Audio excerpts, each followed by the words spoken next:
Chuprongyun for the first map of our round of 8 match. We'll call it the quarterfinals. In the bottom left-hand corner, your purple Protoss player, it is Balthazar. And up in the top right-hand corner, playing as the orange Zerg, is Myrault. Alright, take a look at this crazy map. This map has been around in Starbuck for quite a while. I believe it was a Brood War map. I could be wrong, but I think it was. I believe if you asked Finn, he would tell you that it translates to something like Valley of the Souls or Valley of the Spirits or something along those lines. Anyway, you have a standard ramp down into your natural, but the natural has a couple of openings here. Has the kind of narrow choke at the front, but it also has a backdoor choke.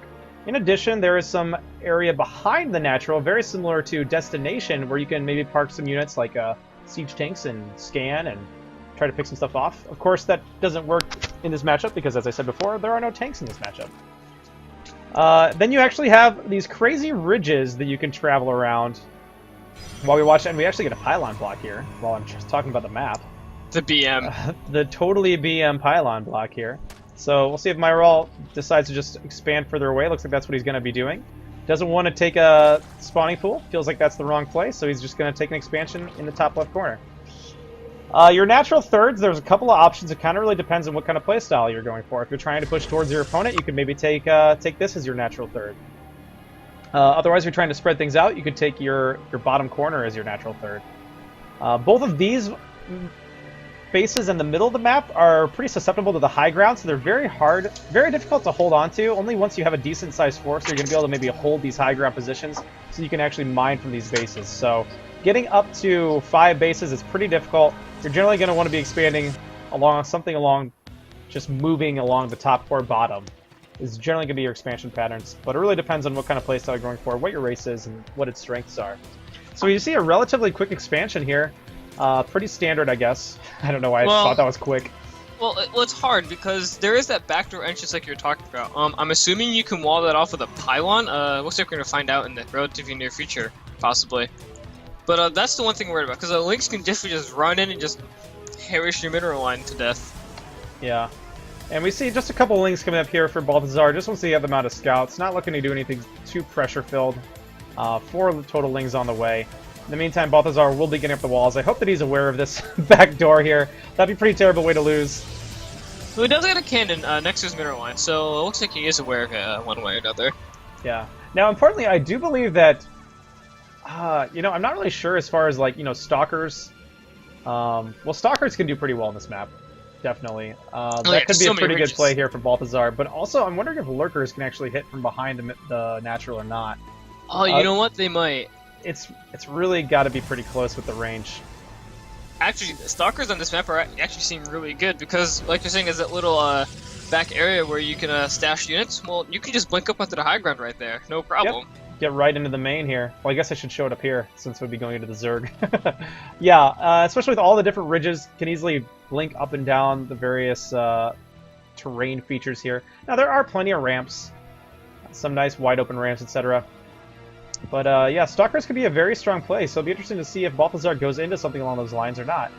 In the meantime, though, Myrault has established his third. He's got mining from all of his bases, not so much the natural yet.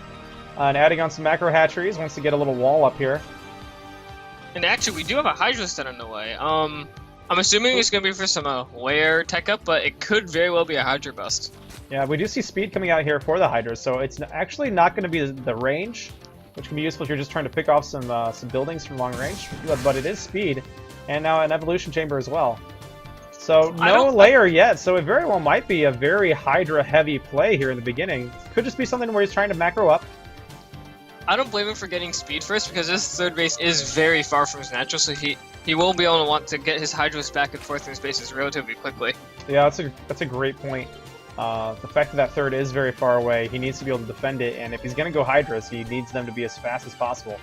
Adding on the Queens now is Myrault. And back home in the Protoss base, we see gateways and upgrades. Pretty standard stuff. Mining at full capacity from both gas geysers.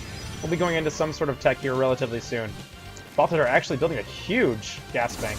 If you really look at it. So these Hydras will be able to defend against this Zealot, no problem.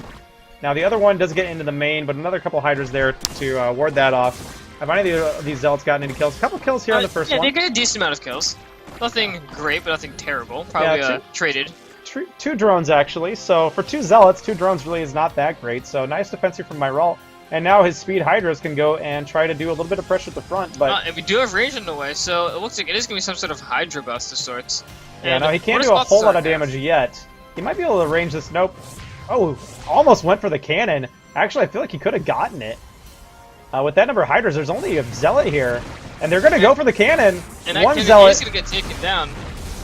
And Balthazar's got to start adding on cannons. He does have another one here at the natural, but that's it. Now he does have some more Zealots going to be coming out here relatively soon. Is this an Artosis pylon? No, it's not. You got a second one back here. Ah, how boring. And +1 does finish, so that is a good plus for Balthazar. And the Twilight Council is also done, so... Having to pull the girls! He's called them girls? Yeah, the probes. Dude, they're girls. It's like Alright. pulling the boys, but they're girls. I don't know. Leave me alone. Oh no, losing so much here. Now the probes do got a nice little surround here. But there's so many Hydras, all the probes get taken down, and there's not a whole lot left. And Balthazar GG's Myrault takes game number 1. Pretty quick fashion there from Myrault. Balthazar just not enough at the front, not enough cannons. Losing those 2 Zealots.